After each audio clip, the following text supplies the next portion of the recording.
नमस्कार। आज हम विवेकानंद जी की विचारधारा का विश्लेषण करेंगे। चरित्रवान व्यक्ति समाज की पूंजी। घृणा और ईर्ष्या मनुष्य को आगे बढ़ने से रोकती है। ईर्ष्यालु व्यक्ति का कोई पड़ोसी नहीं हो सकता, कोई मित्र नहीं होता, कोई शुभ चिंतक नहीं होता। हमारे दैनिक व्यवहार की सबसे बड़ी बाधा है जो व्यक्ति को व्यक्ति से जोड़ने में व्यवधान पैदा करती है। ईर्ष्यालु व्यक्ति का कोई धर्म नहीं होता, वह जो करता है वो ईर्ष्या के कारण करता चला जाता है। अपनी अज्ञानता के कारण ईर्ष्यालु व्यक्ति यह भी नहीं समझता कि ईर्ष्या करने से वह अपने शरीर को उस दीमक की भांति नष्ट कर रहा है। जो दीमक एक बार कपड़ों पर लग गया तो कुतर कुतर कर नष्ट कर डालता है। विवेकानंद लिखते हैं कि यदि आप अपने हृदय से नफरत और घृणा का भाव चारों तरफ भेजेंगे तो वह 4 गुना होकर आपके पास आएगा। यदि आप नफरत और ईर्ष्या का उत्सर्जन करते हैं तो वो चक्रवृद्धि ब्याज के साथ आपके पास लौट आएगा। कोई भी व्यक्ति इसे रोक नहीं सकता। एक बार जब आप उसे स्थानांतरित करते हैं तो आपको इसके परिणामों को महसूस करना ही होगा। यदि आप इसे याद रखते हैं तो अपने बुरे कामों से बच सकते हैं। ईर्ष्या सभी गुलामों की हानिकारक स्वभाव है। यह हमारे देश का सबसे बड़ा प्लेग है, तो इसे हमेशा हमें हटाना ही चाहिए। विवेकानंद कहते हैं कि शुभ विचार आत्मा को परिष्कृत करते हैं। आत्मा की पवित्रता से व्यक्ति आगे बढ़ता चला जाता है। इसके बारे में विवेकानंद ने लिखा है कि बिना किसी बदले की आशा से संसार में भेजा गया प्रत्येक शुभ विचार संचित होता जाएगा।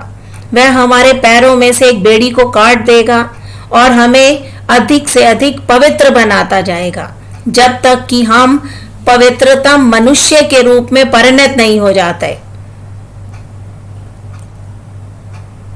आत्मा में परमात्मा का निवास है। प्रत्येक व्यक्ति में ईश्वर का अंश है। इस बात की ओर भी संकेत करते हुए विवेकानंद जी कहते हैं कि प्रत्येक आत्मा अव्यक्त ब्रह्म है। बाह्य और अंतः प्रकृति को वशीभूत करके हम आत्मा के ब्रह्म भाव को व्यक्त कर सकते हैं। यही हमारे जीवन का चरम लक्ष्य है। कर्म, उपासना, मन संयम और ज्ञान, इनमें से एक या एक से अधिक या सभी उपायों का सहारा लेकर ब्रह्म भाव को व्यक्त करो और मुक्त हो जाओ। बस यही धर्म का सर्वस्व है। मत, अनुष्ठान पद्धति, शास्त्र, मंदिर, अन्य बाह्य क्रियाकलाप तो उसके सभी अंग प्रत्यंग गौण मात्र हैं। व्यक्ति के व्यक्तित्व का विकास उसके अच्छे आचरण से होता है। अच्छे आचरण से व्यक्ति चरित्रवान बनता है। चरित्रवान व्यक्ति समाज के लिए पूंजी के समान होता है। विवेकानंद जी कहते हैं कि एक अच्छे चरित्र का निर्माण हजारों बार ठोकर खाने के बाद ही होता है। इस जगत में श्रेय का मार्ग सबसे दुर्गम और पथरीला है। यह आश्चर्य की बात है कि बहुत से लोग सफलता प्राप्त कर लेते हैं, लेकिन इसमें आश्चर्य नहीं कि बहुत से लोग असफल भी हो जाते हैं।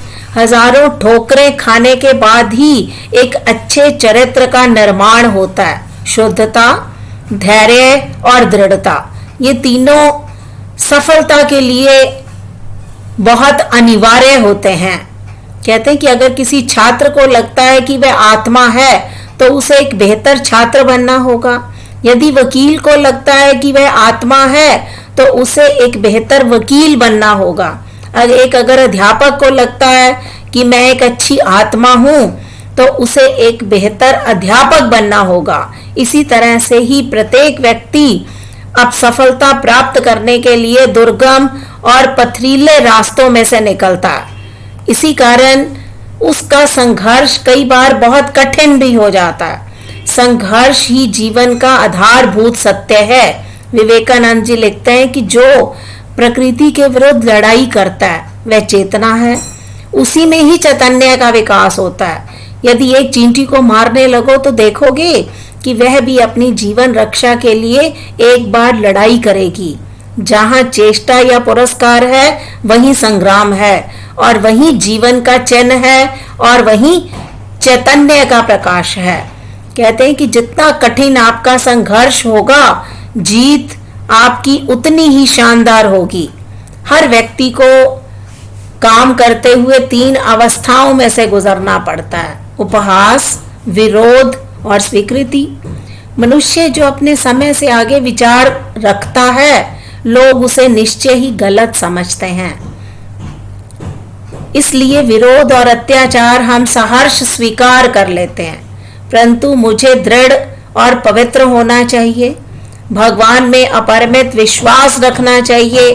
तब ये सब धीरे धीरे लुप्त हो जाएंगे, क्योंकि चरित्र ही हमारे लिए सबसे अमूल्य वस्तु है, और चरित्रवान व्यक्ति समाज की पूंजी माना जाता है। ऐसा विवेकानंद जी की धारणा है।